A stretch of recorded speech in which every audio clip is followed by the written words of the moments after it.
एक हाँ जी यूट्यूब वाले भराओ क्या हाल चाल है। उम्मीद है सारे भरा ठीक हो सन। सारे भरावां दा शुक भी अच्छा जा रहा। मैं गुलाम मुस्तफा तुसीं देखण लगे हो पहुंच पिजन चैनल। जिन्ना भरावां ये तुहाडी चैनल सबसक्राइब भी किया सबसक्राइब करो, नाले बैल आइकन की जड़ा दबा के नाले उसने कान भी बाहर कड्डो ताकि असी जड़ी वीडियो लगाइए अपने भरावां तक आसानी नाल पहुँच सके।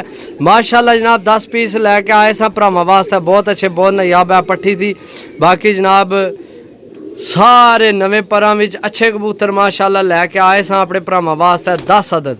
सही है माशाअल्लाह। कबूतर चेक करो, चलो सामने ओए ए देखो जी माशाअल्लाह। अगुआ जनाब कबूतर चेक करो, ये अगुआ कबूतर चेक करो माशाअल्लाह। चेक करो, मादी चेक करो, ये है मादी चेक करो जनाब। कसूरी चेक करो, दो बाजी चेक करो, ए दो बाजी चेक करो, ए गोल होई पट्ठी है। सही है। बाकी सारे नवे परां विच यंग कबूतर अगू जनाब उड्डण वालियां उमरां। सही है।